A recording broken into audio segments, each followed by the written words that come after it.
Hello, everyone, and welcome back to another episode of the When Dirt Cast, your go-to weekly listen for all things MFL. We're your hosts, Calvinator and Jimbo, and together we'll discuss all MFL updates, transfers, dev updates, the season, everything concerning MFL. One important note before we get right into it, none of what we say on here is financial advice. Do your own scouting or hire a director of Metaverse Football.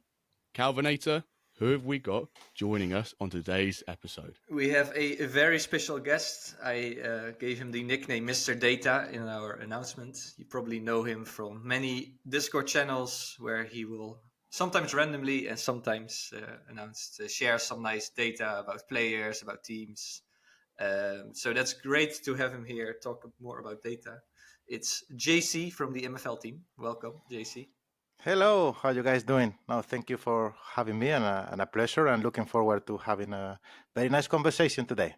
Yes, now we're really excited for this one, and also a lot of our listeners and users, because they really want to know more about a bit about the data, formations, engine, etc. So we'll talk about that later, but first we have some other things to talk about, such as the upcoming live stream and When Dirt Cup. What can you tell us more about that, Jimbo? So obviously on Tuesday, we've got another MFL player drop, which includes legendary packs. And because of legendary packs being involved, we're also doing another When Dirt Cup, which hopefully a lot of our listeners will be taking part in it. We've doubled the club count or club participants from 8 to 16 this time, and we'll get onto it later in the dev updates, but there've been, over the last week, you would have seen some really intuitive and fun qualifiers going around, really spontaneous. So it'll be great to stream the knockout stages we're streaming on Tuesday, along with the MFL player drop. And I believe today and tomorrow will be the group stages. So we'll be seeing who qualifies those knockout stages and show them.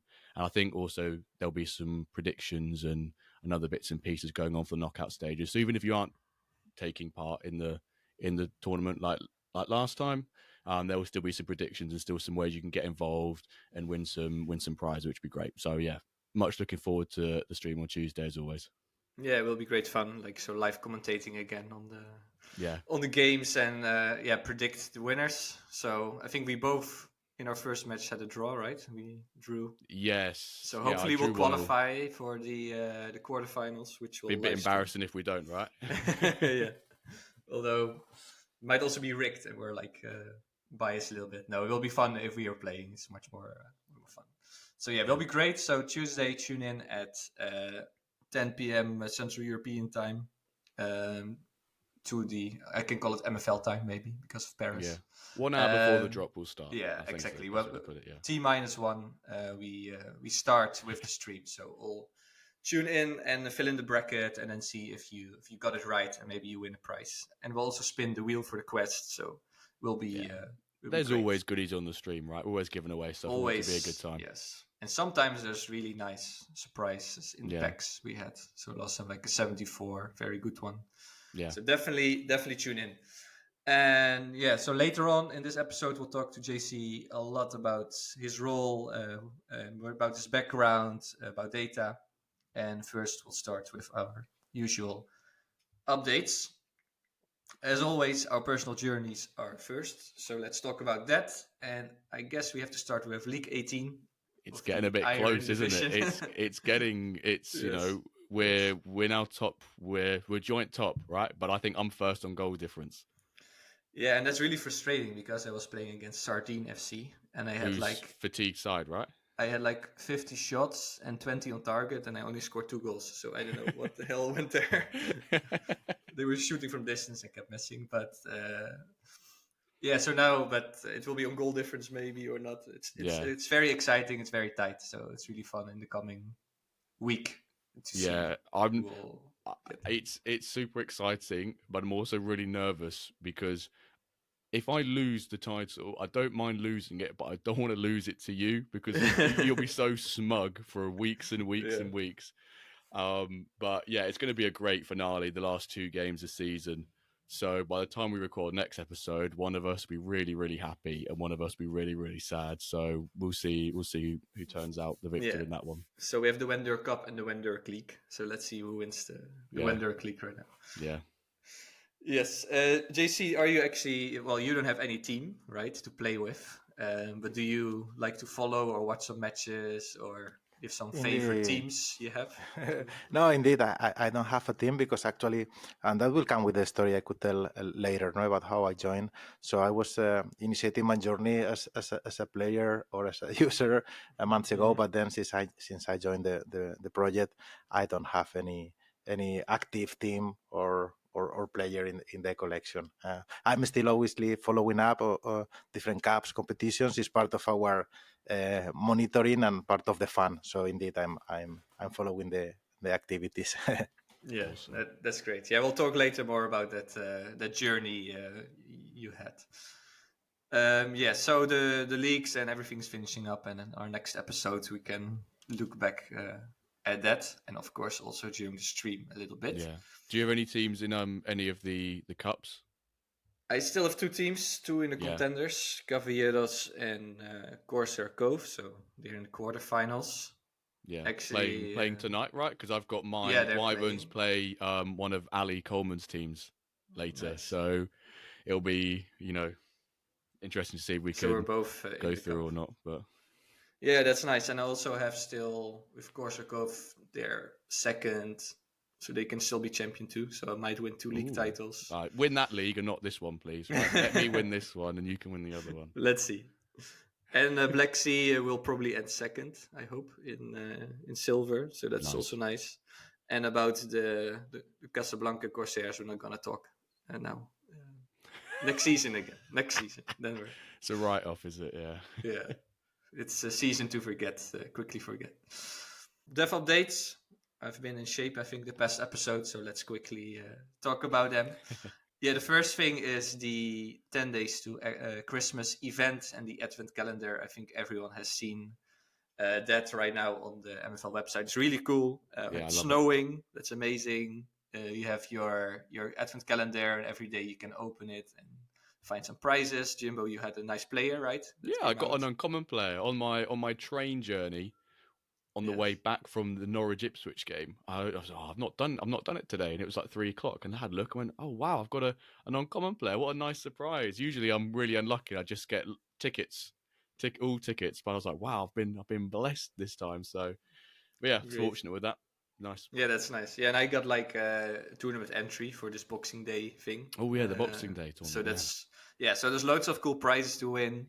So of course the team had to do a lot of work to make it snow, to build the calendar, to set up other things such as player inventory, the custom pitch. You can also win a custom Christmas pitch. Yes, I want that. I don't know if everyone gets that, but if you don't, I really want it. I really want the custom pitch. We want to see it. Maybe on the stream we can ask someone to share it. And also automatic prize distribution. So before, if you want something through a Twitter giveaway or through us for the live stream, the team had to manually do it, and now it's automatic. So that's also cool that's been done. So a lot of work, the team has done on the Christmas Advent calendar.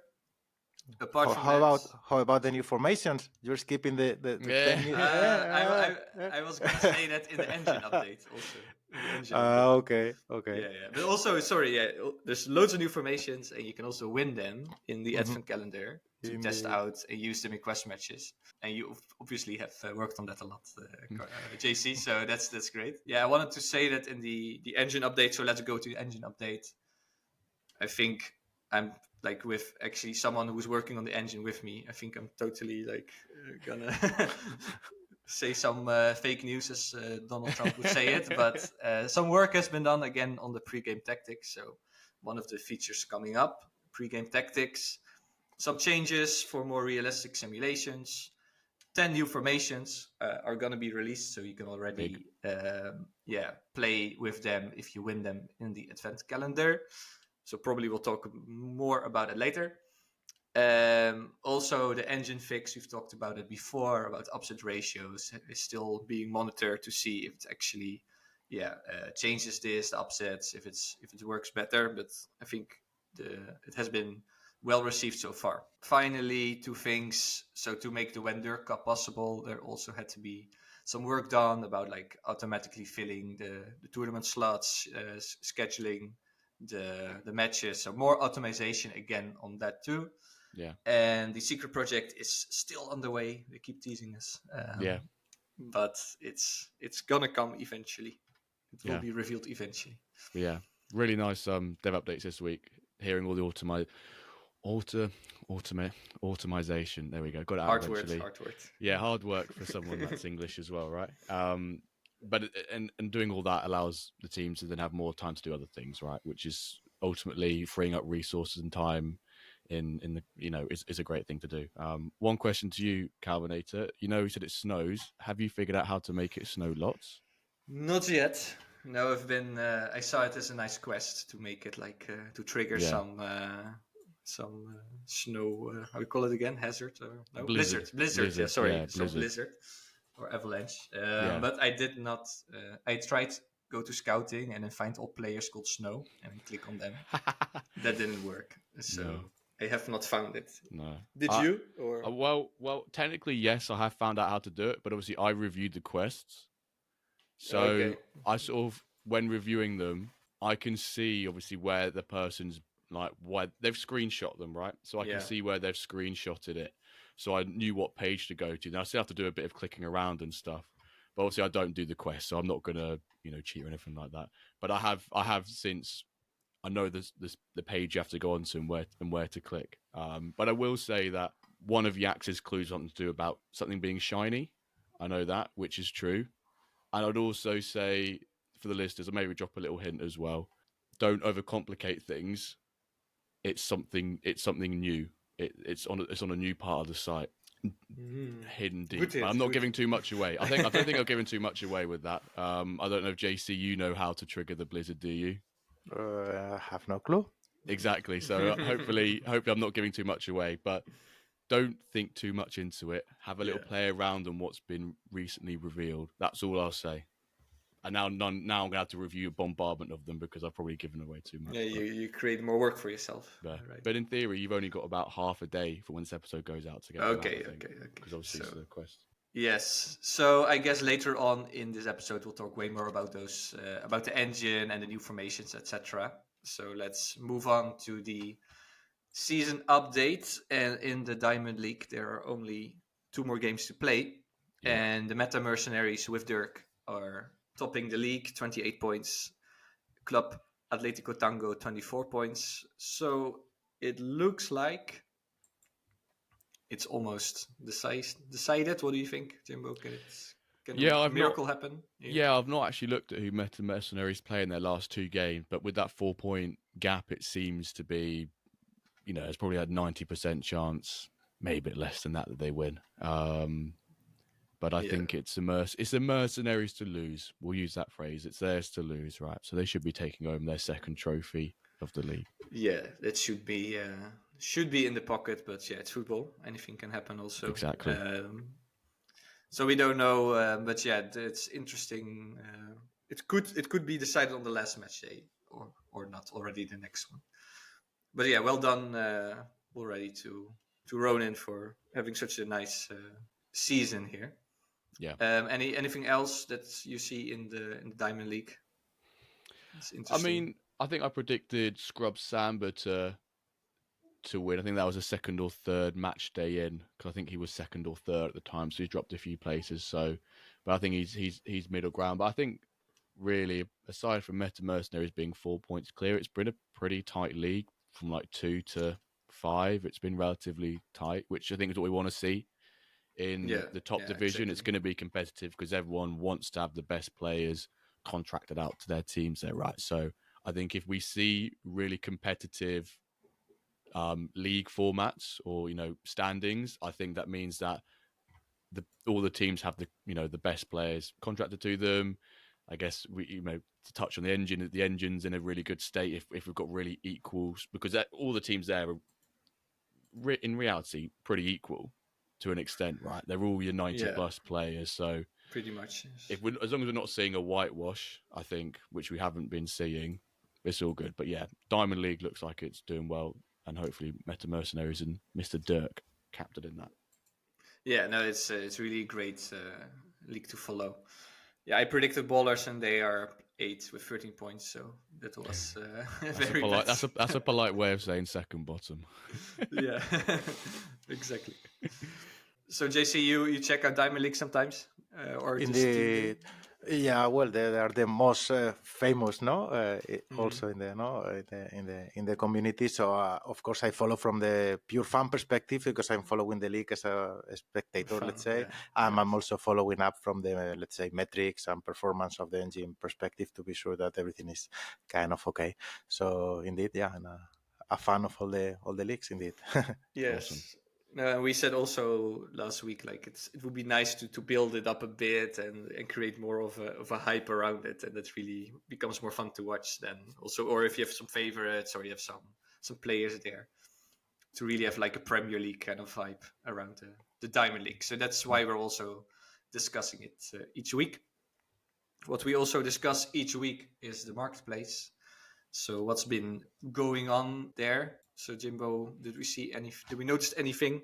Any activity? Well, I think it's been a pretty active marketplace, like it's been for the last couple of weeks. Really, like consistent players being bought and sold throughout the week. I mean, just we've got a few lists of some who have been active in the market who we say these names each week. So I know that Lamb Web3 Sports, I feel like you put in brackets here still. Still, He's yeah. relentlessly, not relentlessly, but he's consistently in the marketplace. And what I love about him is where he always posts on Twitter when he gets a new player and why they've bought him, like a proper club announcement on social media, which is really nice to see. But there's players like Leon G and Jamie and Dio and Stakana and Al 2021, lots of names we recognise who are still in the hunt for players, trying to bolster their squads because we've got the leagues finishing soon. We've then got the cups, the Christmas Cup starting after that. I think people are trying to, whenever they can, and they see a good deal, to iron them up as well. But I realised you also noticed a few new names as well. Do you want to talk about them? Yes, yeah. I always check Salesbot and then see like who is like a name I never see. So I saw two interesting names, Motti and CryptoCat 2022. So shout out to them for joining the project and buying players. That's great. So yeah, I think Motti had a bit more already, but yeah, it's great to see them joining and also being active with sales. Is it jingle time for you, Jimbo? Yeah, splash of the week. I'm going to do the jingle again. My voice is a little bit ropey, but we'll go for it. Splash of the week. There we go. I think I really should get that professionally recorded. Yeah, But I like that we still do it like this. you like the improv and the spontaneity of it, right? But splash of the week indeed. So the winner this week's splash of the week is by Dio, who has purchased a 20-year-old right back, 84 rated, for $181, being our splash of the week. His surname's Lesota. I'm not pronouncing his first name because I know I'll butcher it. He's from Poland. Proper good player. The 84 rated for $181 is actually a pretty good price as well, I think. Yeah, that's why I also call it bargain of the week. It's a pretty bargain. And I'm still amazed by for what price 84s are sold compared to 85 legendaries. There seems to be really a big gap between like one higher and he's legendary, and so probably he'll progress like that and turn into legendary within a couple of years, right? So that's really good.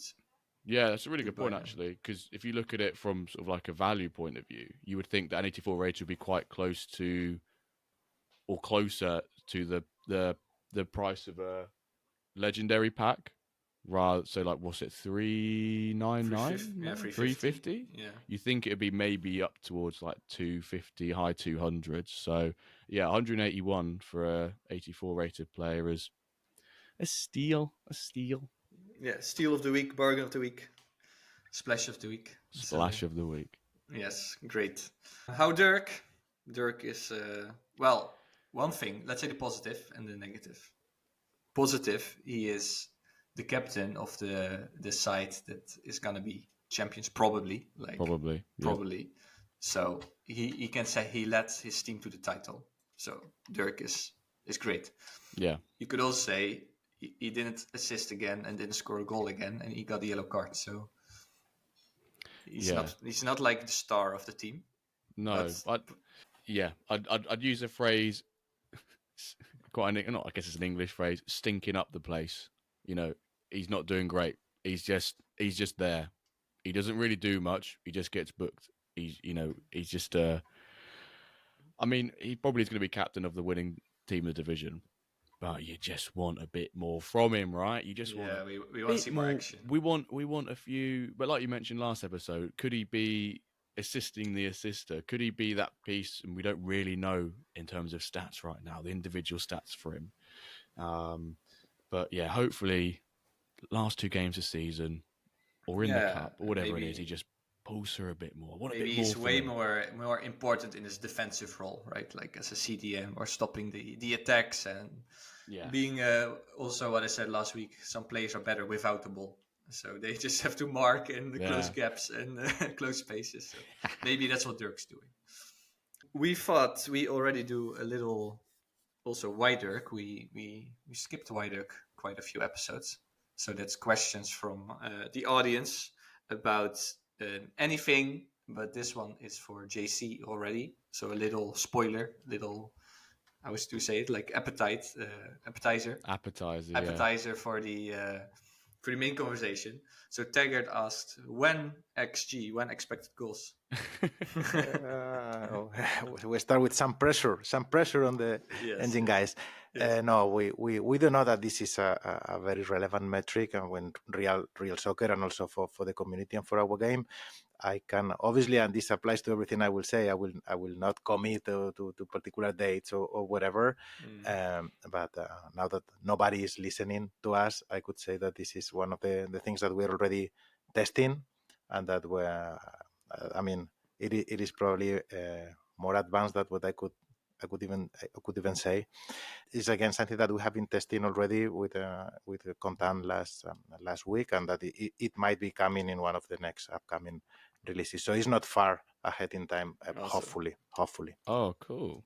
That's really good news. That's probably more of an answer than Taggart was expecting. He probably just went, maybe sometime. But actually, it's been in the mind. You've been thinking about it and actively progressing it, which is indeed. Again, great. Just a disclaimer: don't take it as any commitment, but just to make a let's say an awareness note that it is a metric that we also consider important, that is in our plans. Yeah. So maybe later more about this exactly and data and calculating that.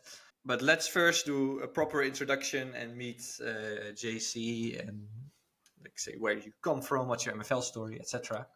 So let's start with that. Wow. I need to see how much back I go in time. I wanted to also provide a little bit of a, let's say, background on where I'm coming from in terms of the, let's say, NFT ecosystem or gaming ecosystem and this kind of, let's say, project. And it was a few years ago, I believe it was in pandemic times, when I was excited about NBA Top Shot. I found NBA Top Shot for the first time. It was the first, let's say, digital collectible project that I've had in my radar. Maybe because at those time in pandemic, we all had more time that we wish at home. No, so for me it was like a perfect match, because I always wanted to collect things. NBA is my second favorite sport. So for me it was like super cool. It was also the early stages of NBA Top Shot, not as early as I would have liked money wise, because I got a little. Okay. I didn't get in the super early times when some guys were discovering the whole thing. But anyway, it was my let's say my entry door to this kind of projects. Also with Dapper, to be honest. I found many interesting people there in a kind of an Spanish community that we had, because there was not so many spaces for Spaniards, and not everybody in Spain is familiar with English, believe it or not.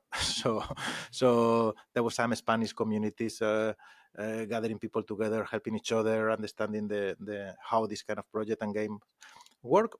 And not to elaborate that much, that one thing took to the other, and then I got engaged with some guys from La Liga Golazos if you know the Yep. project, also a Dapper project itself, no. So I was collaborating there a little bit on their strategic views on the product, on the project.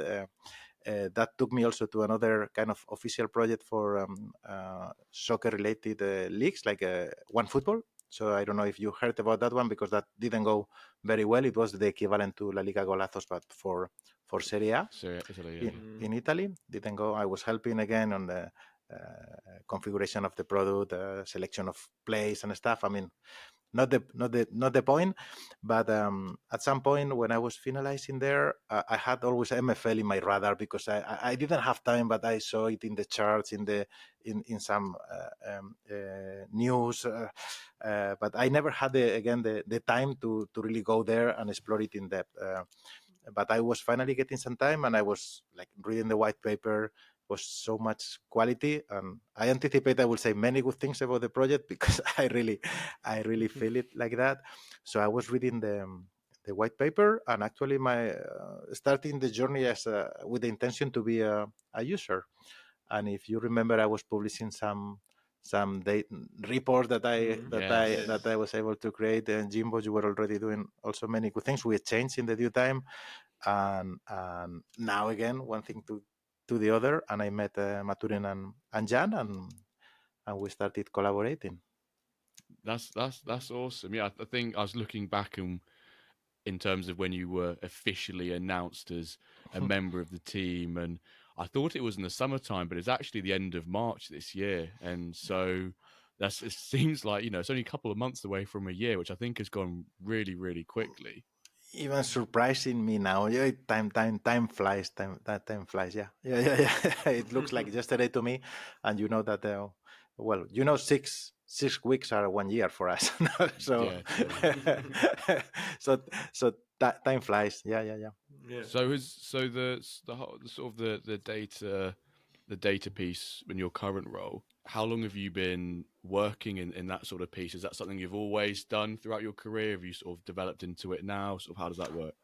Indeed, for me that is the more interesting part, maybe of the story, because talking personally now, for me, the MFL project was like the kind of the perfect storm for me in terms of skills and fit, if you wish. And before even going to the data analyst skills or whatever, that is my professional background, where I have my deeper expertise. I was also being born in Spain. I was always a soccer fan. So you can imagine soccer, football. I don't want to get into football. I don't want to be kick off suddenly. Be kick off of the podcast. No, I was always a fan as a kid, and I was, and this is a little secret. I always wanted to be a journalist as well. When I was young. Then I didn't make it through. I was more in the engineering path, but I wanted to be a journalist. So a few years ago, I created a digital magazine about soccer. It was in the early 2000s. Everything was a little bit more difficult in terms of access to data, media, and stuff. So I am actually a fan of a humble team in La Liga, which is named Rayo Vallecano. You may know now because we play in La Liga in first division now, but it was in the due times that we were in third division. Oh wow. Yeah. So we were actually forgotten. No, I mean, nobody talk about our team and stuff. Is the team. I went to the stadium often, and I said this is wrong. So I created this magazine, and believe it or not, even it's a humble team. We don't have, a large audience like bigger teams. Obviously, in La Liga, it's a very loyal and very, very, very good support fan base that we have. And it was being progressively successful. And believe it or not, we were in third division, but then we moved to second division. A few years after, we moved to La Liga, to first division. So by that time, I was already an insider, because I knew all the, from the team president, from the coaches, the players, whatever, because I had been there for almost 10 years when the team was abandoned from the media to now that we were in the spotlight. But I had been in the journey, so some players were already remaining, and all the structures of the team. So So I was there. I was there in the playing Barcelona, Real Madrid, all the big teams, and I was in the pitch taking photos or doing the interviews to the players. Or I mean, we had this, I don't know, the press conference of Mourinho to Guardiola's to whatever, and I mean, this is to say that on top of the data profile and on top of the digital and interest of video games, I was actually a real football fan. And I don't want to say expert, but that is the triangle that made it all fit. Awesome. That's really cool that you had this whole journey. Also kind of following your team from the third Liga, right, to the Primera División. So it's really cool to. Yeah, indeed. And I remember one pre-season in summer where they went to the UK, and obviously not of the official media followed us humble team to go for friendly games in summer. But I went there with my friend following the team. So we were in some stadiums in the UK. We play Millwall, we play Portsmouth. So I was nice. There in Fratton Park with my journalist. I love that. And I was having a taste of the real, let's say, some authentic, because for me or for us, everything about the soccer in England is super authentic. So for me, it was a very good experience. Yeah. No, I want to say it's really like the perfect. Like you have experience with reporting and talking about football, and of course watching so much football. And then also, you really know the game well, right? So this must help you a lot with the data and the engine. And that's what I imagine. That was the idea. Indeed, that was the idea. I'm plenty of, this is not the focus today, but I'm plenty of anecdotes with I don't know, because I knew all the real coaches of Rayo Vallecano in the due time. So I, of course, had super deep conversations off the record, of course, with after the match or before matches on the phone, or even, I mean, on the hotel of the guys, just talking after, I don't know, I remember after Barcelona, Football Club Barcelona, Rayo Vallecano, the night after with the coach, I was, I don't know, up to 6 a.m, just talking about what happened, didn't happen. So indeed, passion about the game itself. Indeed. That's great. Yeah, and it's really, really interesting. And it's also like last week, or when we talk about engine, like for me to approach my journey as MFL manager, like I'm not good with data, but more like I also know football. So I try to approach it like you guys build it based on what you know about football, and I know football. So probably you make similar choices, or you value the same kind of things, and you know the similar tactics and what would work. So you can also approach it like that for people who are not maybe that good with data, let's say. Yeah. So could you tell us a bit more about your role right now? Like, what are your main tasks in the team, in the MFL dev team, and priorities, maybe, or goals for? Indeed.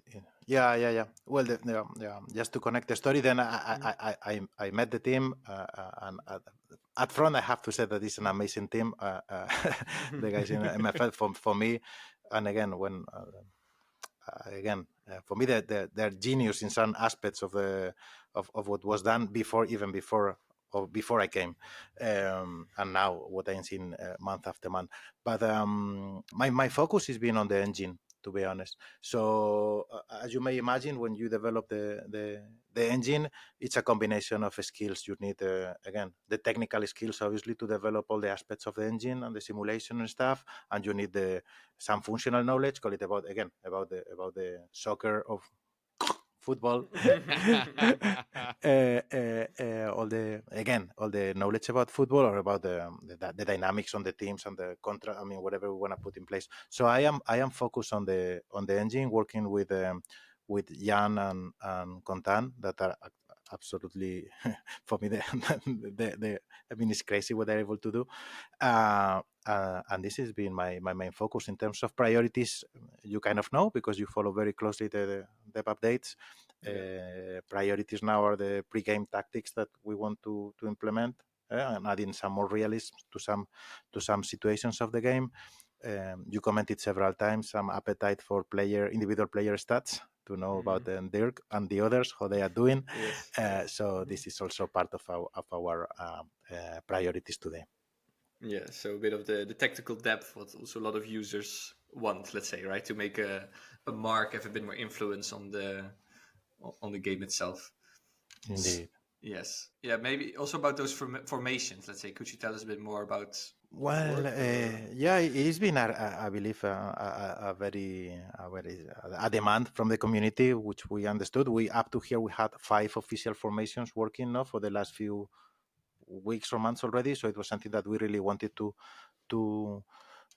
open more. And as you know, one of the things that I don't want to say an obsession, but it's something that we have very clear is that we want to give the coaches let's say the control, the power, so they can take decisions that have actual consequences, and indeed you you have a meaning to do your calls and stuff. No, so for us, adding more formations to open up your choices, if you wish, together with some other pre-gaming and eventually in-gaming options that you may have to adjust the way your guys are set up, it was fundamental. So we were very, very happy, and I will enter maybe into some details later. It's not so easy to test the behavior for so many things, but we were very, very, very happy to be able to release it. And furthermore, even in the format that we were doing it with this calendar, for me, I personally like it and find it even a good time in Christmas time. Yeah, I think the calendar release, like you just touched on then, is really nice because you don't give all 10 formations at once.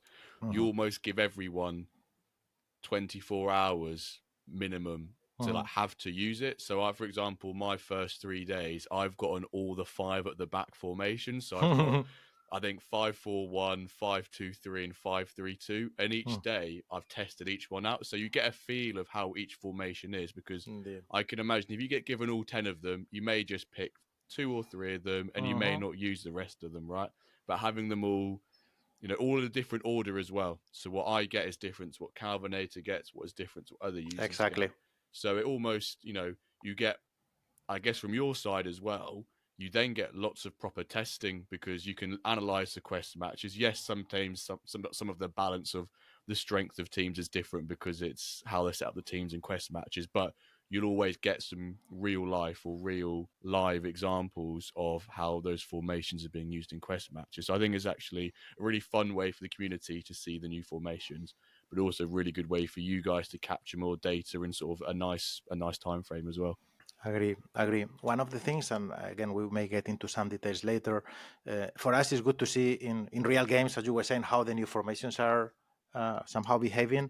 Then the number of combinations you have is sometimes not enough to have, let's say, solid conclusions, because you will have, one combination versus, and as you were saying, also the power of the teams is different. So again, just to say that the testing and monitoring is not necessarily easy, but we keep a close eye, and yeah, I like the way we deliver it. We deliver the formations in a progressive way, if you wish. Yeah, well, actually, maybe we can move on with Taggart's question in the chat. We'll ask about it, right? So maybe, so he said, like when testing new formations, are you looking for specific stats for those formations or how they perform compared to current formations in use? And is there meant to be like a general balance between formations, or are some meant to perform maybe a bit better in certain areas than others? Like just a bit more like how can you test that kind of? Or that's a good one. That's a good one, and as I was saying, not necessarily easy.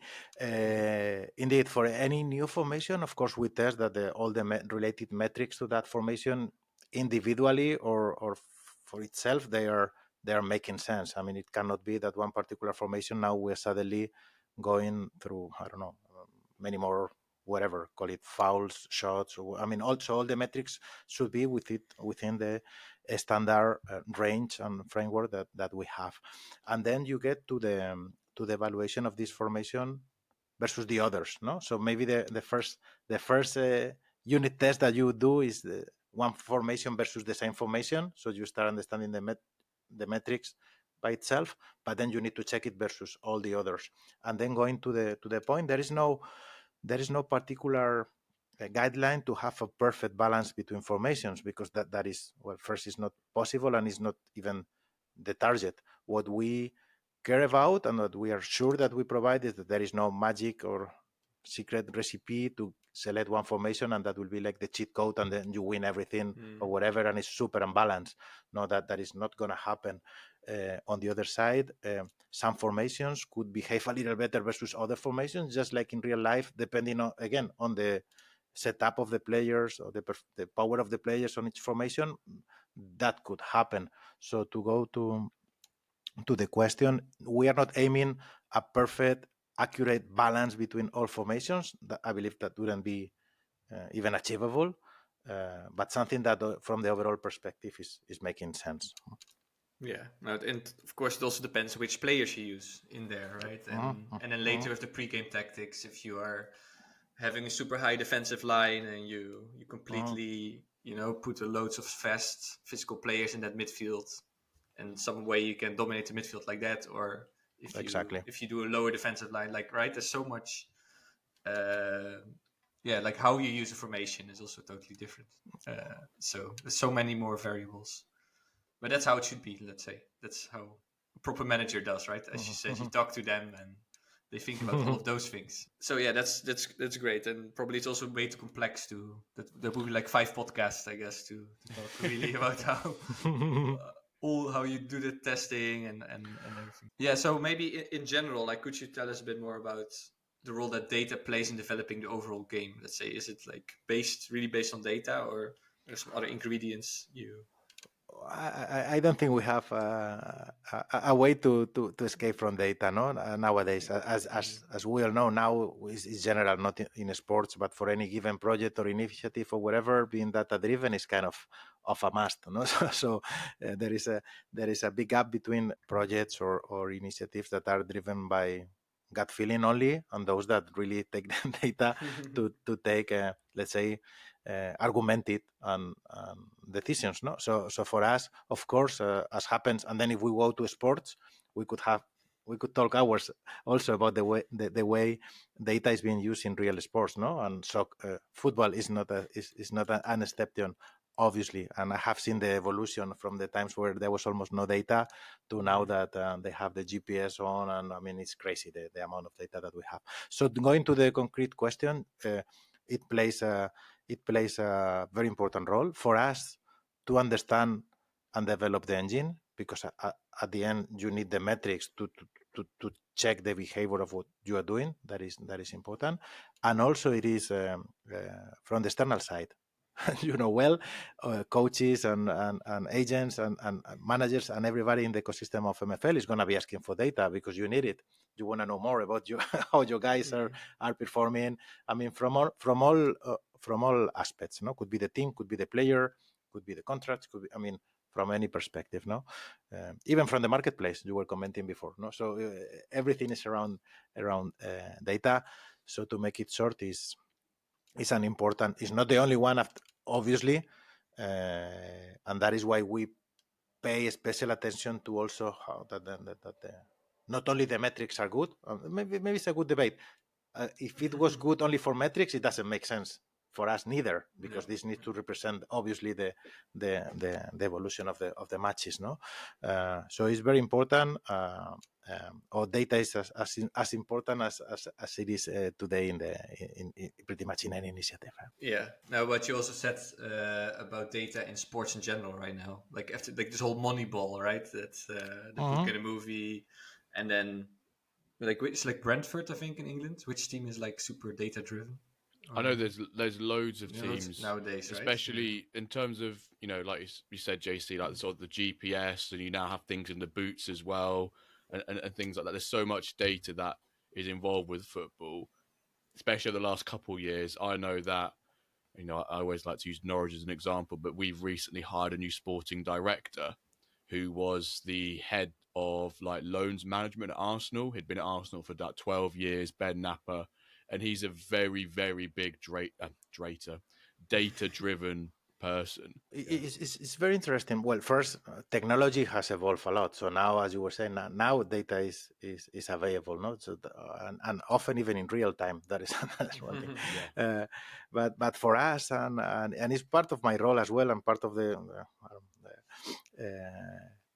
dynamics that I try to establish as well, is for me an statement like this guy is scoring too much, or we have too much upsets, or no. For me, this is not enough. I mean, I need to know how many in concrete. I mean, this is 7. I mean, we're having matches with many goals. No, many for me. Many. What is many? Many is 7 or is 8 or is so. Going to the real, let's say, data-driven approach. What for me is not the same to have 3.5 that 4.7 is interesting. So, I mean, again, if you take it too strictly speaking, maybe it's too much. But having always a data perspective to narrow down what we're talking about is important. And we had the example in the community that is a good one about the upsets ratios, no, in the last version of the engine. So it's good to see how the real data, or even the survey that we did, how perceptions and data needs to be aligned. Because you may say, I want more surprises in the game, but then you could do the survey and the real data is showing that the amount of surprises is the one that you have. So there is a misalignment between your perception and the data, which is perfectly fine, but it's another way to look at it. Maybe let's do some Dirk dilemmas. So, JC, if you listen to the podcast, you'll know about these Dirk dilemmas, but you'll know that we don't tell you about these or what these are going to be. So these are just some quick fire questions, this or that, and we just want you to say your answer, maybe a little bit of a reason why. So do you want to kick off, Calvinator? Yes, well, the first one, this can be your personal opinion, like 4-3-3 or 4-4-2. What do you personally prefer? 4-3-3. 4-3-3. And why? No, just for me, it's not about performance or preference, or because in reality it's better. Is because it came after, and for me it's about like moving forward and being innovative. And for me, the 4-4-2, we have at the beginning everything was 4-4-2, so I am more in the mood to explore and innovate and find alternatives. Nothing related to being more performing. This is, as you were saying, no financial and no coaching advice in this podcast.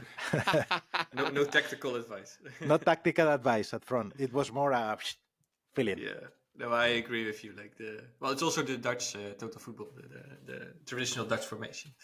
So I like it a lot too. 4-3-3. I know Dio also likes it a lot. So we all like 4-4-2 is more the English one, right? Jim was more English traditional. Yeah, 4-4-2 is a bit more English. We'll call it.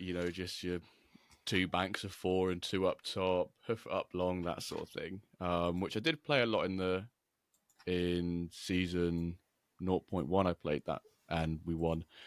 But this year I've been playing a lot of 4-3-3 and having luck with that. So, but yeah, that's my answer. But yeah, good answer, JC. Yeah, nice one. Another one. Or Rayo Vallecano wins the title, or Real Madrid gets relegated.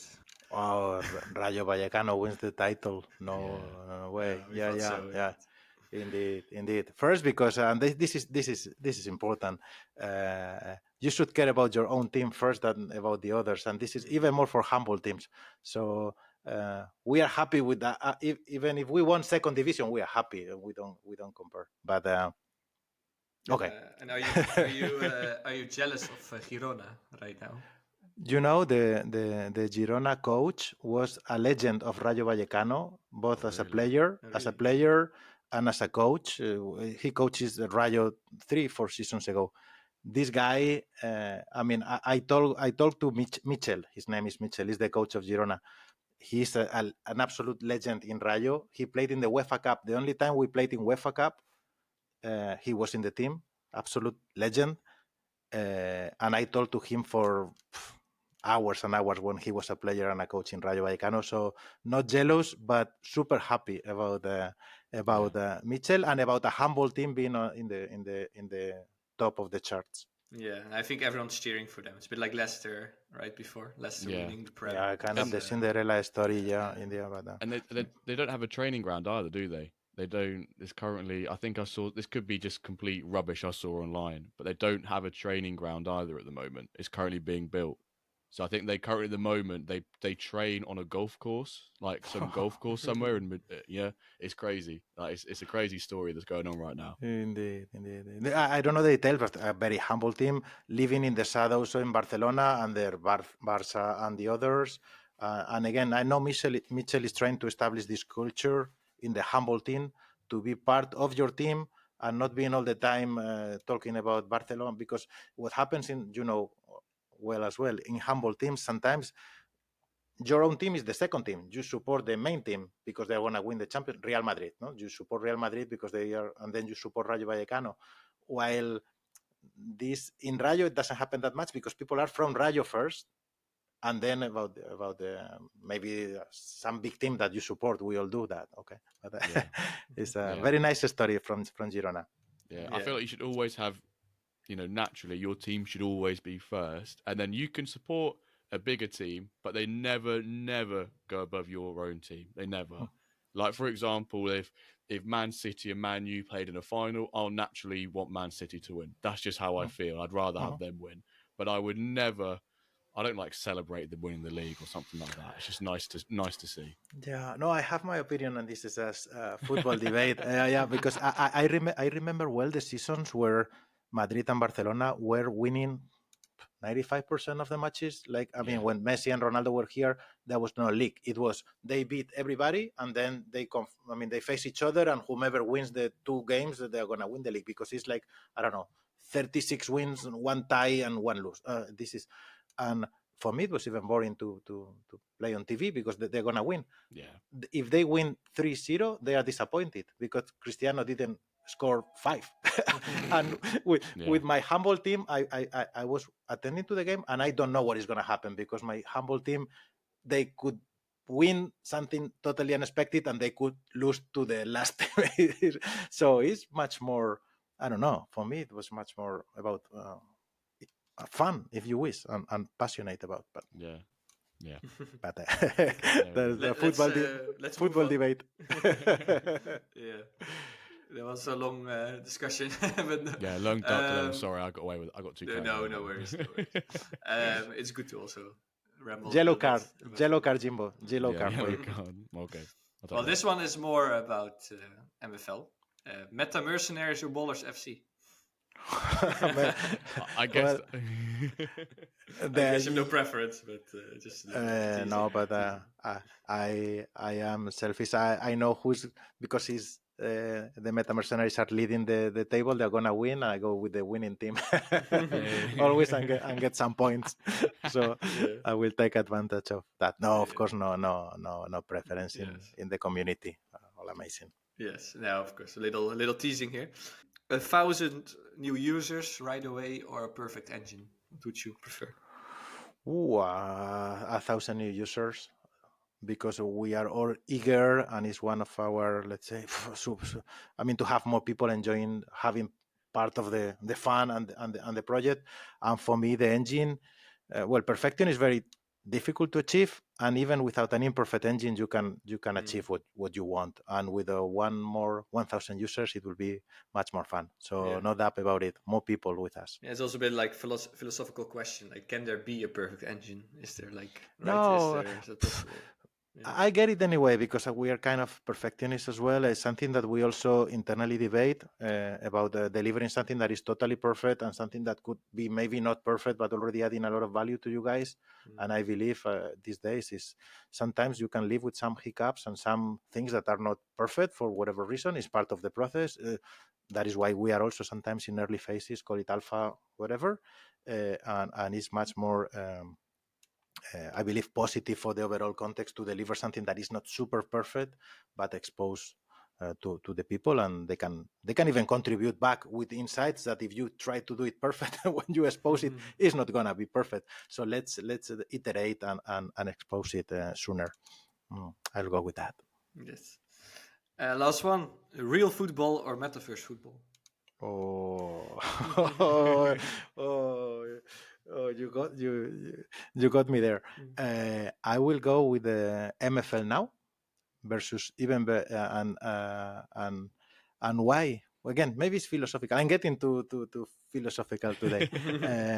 There is one aspect about real soccer that we didn't implement, and we hope we don't implement never ever, is about some educational behaviors in real football that personally, and this is personal opinion, and we are here again informally speaking.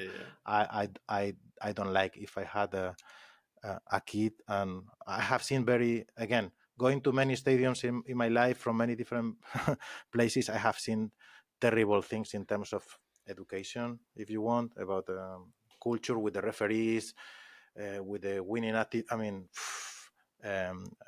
so I mean, again, without being too philosophical, I'm enjoying MFL now, sometimes even more than the real-time matches, except Rayo Vallecano. That's the answer that Mathurin and Jan wanted to hear, right? Yeah, we definitely have no soccer moms or angry parents on the sideline pushing their kids too hard. That's not here yet. It's something, luckily. Yeah, but even the players. So we hopefully in MFL we never implement guys faking and all the time diving. Indeed, diving, and it's always the fault of the other. It's always the referee. It's always, it was never me.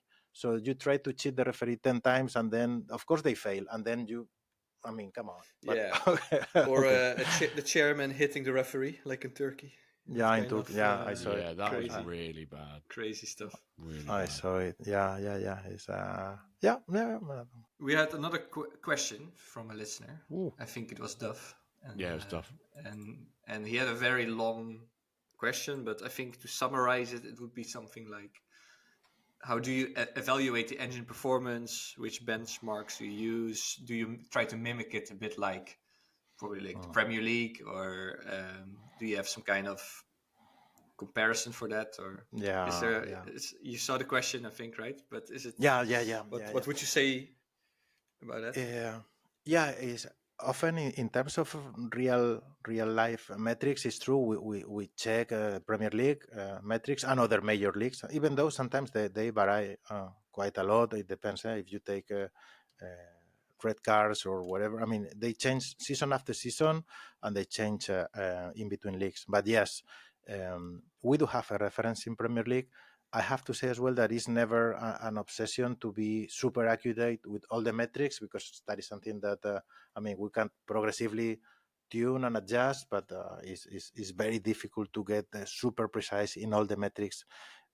And we need to actually to adapt to the development of our engine. So we recently added the corners or the free kicks and penalties and stuff, something that was not there before, and we adjust. If you see, and this comes with the last fix that we applied in the mid of the season, now penalties are more adequate to what they were before. No, so now we have kind of one every 5 matches, more or less, which maybe is still a little short, but okay. And before we didn't have so many. We also adjusted corners, so now we are in the range of, I believe, 9-10 corners per match, which is more aligned with the standards. Standards meaning real life matches.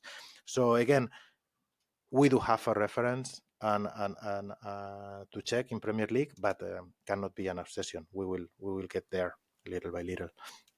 So when can we expect VAR in MFL? yeah. At least, well, I don't want to be the one answering in Discord about that kind of decision, no. No, but there was, I believe, a second aspect of the question that for me was interesting as well. Is about if the metrics should be the same when the power of the teams or the players is different. Okay, and I believe that is an interesting one.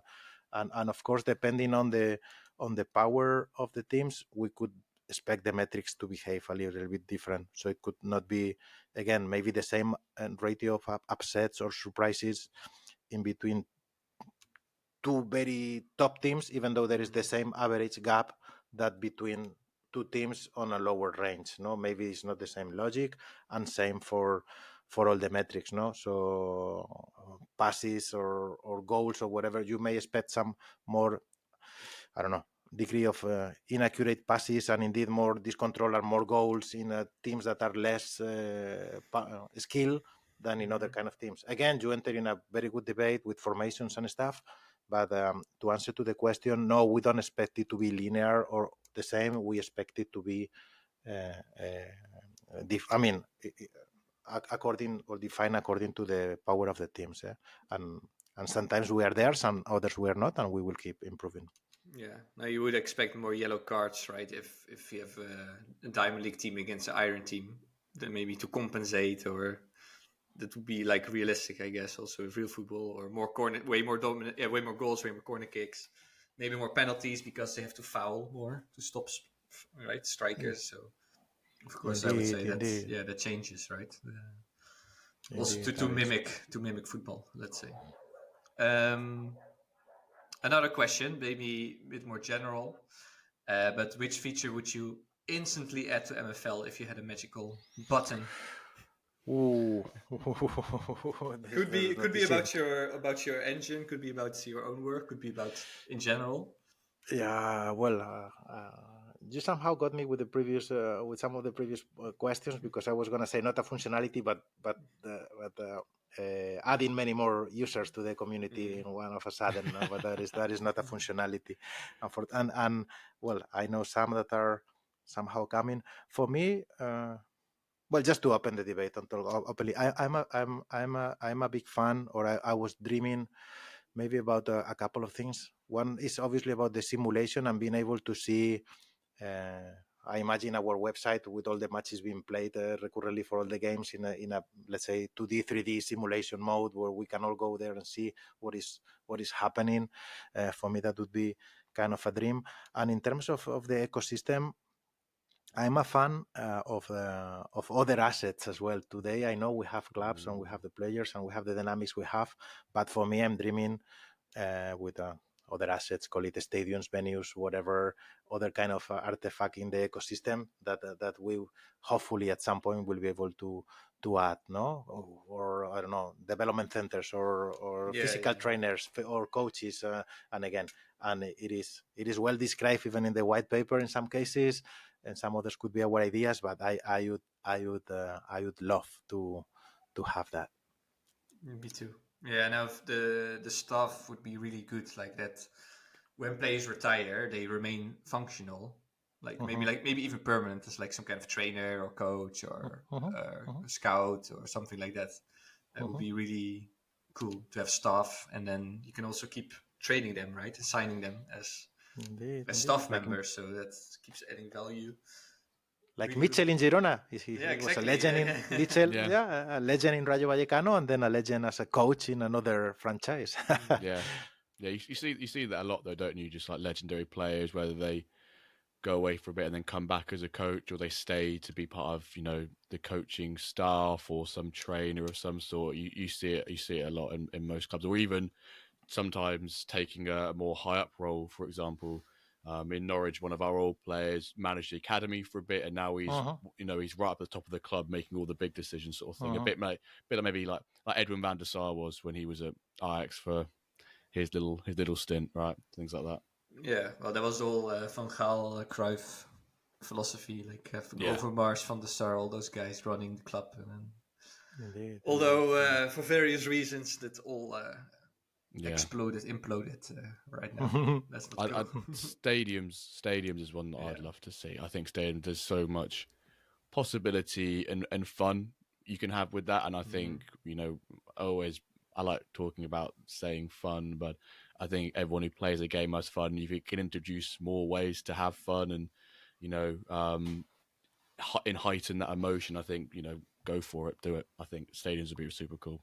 Customize, like the colors of it or something like that, or if you could even have goal music, right? Just small things like that. You get a little goal music NFT. I'd love to have Samba de Janeiro, the Norwich Brazilian song. I used to love that. They changed it this year, and it's really, really annoyed me. But yeah, I don't know why they changed it to some other song. But it used to be like iconic, and we even had it in FIFA, where if you were at Carrow Road, you'd have that music. But now I've got rid of it, and it's quite an iconic Norwich song. But you got rid of it now. Yeah, but stadiums, goal music.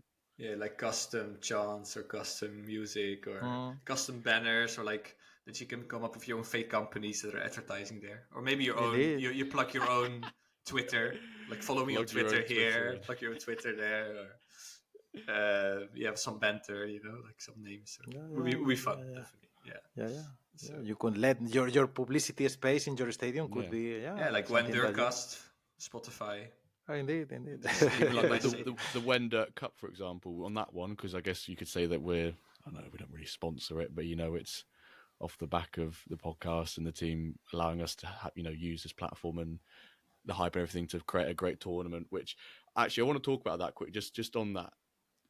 When seeing the tweet recently about MFL asking what's everyone's sort of favorite features, and people replying on Twitter, it felt kind of surreal to see people mention the Wender Cup and the Wender Cast. It felt really nice to see that, something that we'll call it built over the last, say, 2.5 months, and the MFL team is allowed to do the streams and the Wender Cup, and then people saying that's the qualifiers things have been a feature they've really liked. It feels really, it's surreal. It seems weird to see that, but it's really good. Yeah, So, no, it's really really All of nice you to have have said that. some shout outs there, and yeah, to that's like an integral part, right, now of the community. That's The community really cool. here is amazing, I think. And JC is someone who's also in Top Shot.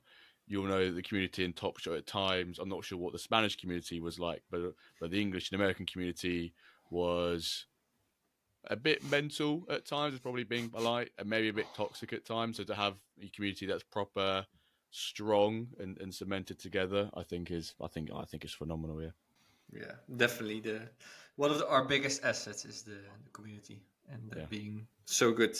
Final question, which we often ask, is about your future predictions for MFL and what will be your role as Mr. Data. Let's say, what is your prediction for that, or how do you see that, or what? My prediction is actually very linked with the point that you just commented, and that I can only support or reinforce. And for me, the community.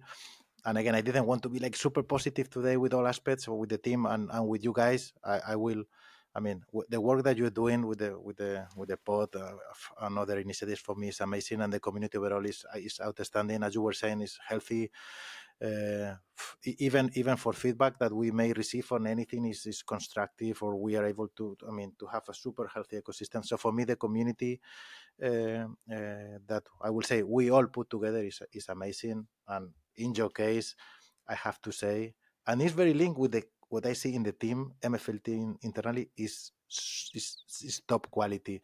And when I see your streaming in the days of the drops, and I see every little thing with the quality is done, and again, it could be a quiz, it could be a game, it could be everything is really done with care. And I mean, maybe it's my professional deviation because I look at the detail or whatever, but for me is honestly is super good. Having said that, for 2024, I don't know if it's a prediction or a wish, but because of what I see internally in the team, again, not a super numerous team, but what I was able to see with the talent, the enthusiasm, the passion. You were mentioning before about qualifiers. They were developed in super quickly. I mean, again with quality. And I'm missing maybe other guys in the shadows like Jordan, Anisha. I mean, everything. I don't know. For me, is I'm not a Jeff. I mean, I have passion about it because I see the commitment, the quality, and all the good things that the team is putting on the table. So 2024 for me is hopefully the skyrocket year. We are able to bring more users to the overall community, have some of the fancy functionalities that we have in the pipeline, keep learning from each other, getting the feedback from the community, and keep moving on. For me, I do expect and wish that is a great year, including you guys in your pod. Oh, I love that, man. Yes, Cheers. awesome. Thanks. Thanks a lot for those words, and it sounds good. Looking forward to 2024, definitely. Yeah, big year for us, big year for MFL. I'm expecting lots of big things. But the thing is, though, I know lots of big things will happen. We had a chat about the last 2023 has been a massive year in terms of where we were at this time last year. We didn't even have an engine, and now we've got all these amazing people such as yourself, JC, who work on the engine and give us all the data and the updates and all the fine tunes and do all that development work. So I guess we could say on behalf of the community, you've got our full support and backing, and we look forward to all of the features and updates that you bring us through 2024. And thank you for 2023 as well. Appreciate it. Thank you. Awesome. Yeah. Do we want to talk about anything else quickly? Yes. Is there anything else anyone wants to talk about? We talk about football. We talk about it would be an endless debate. No, for me, again, just saying thank you for having me today. It was a pleasure, and I hope I was able to answer some of the questions from users. And if not, we will keep doing it in Discord and any other mechanisms we often do. So thank you very much. No, yes. Awesome. Yeah, no, thank you so much for coming on the podcast today, JC. Sort of finishing off 2023 with a bang, so to speak. We'll draw the episode close there. We will be releasing a Christmas and a New Year podcast. So on Christmas, if you want to have half an hour, 40 minutes of a quick When Dirt Cast listen, you can do. And also on New Year's Day as well. We will be recording those sort of together and beforehand, but we want to make sure that we still keep to our Monday recordings and publishing. So don't worry, over the festive periods, you will have some When Dirt Cast content to listen to, which we're super excited for. Without further ado, we'll end it there. Thank you so much for listening, JC, as well, for being on this podcast. Super love it. Great conversation to have. I know lots of people are going to be excited about what we've just spoken about. So if you've not already left a review or followed us on Spotify or on Twitter, or X as it's now called, please go and do so. Thank you so much for listening, and hopefully we'll see you on the live stream on Tuesday, an hour before the drop starts. We'll see you then. And if not, we wish you all a very lovely, happy Christmas, and thank you very much for listening. Thank you. Bye-bye. Bye. Ciao.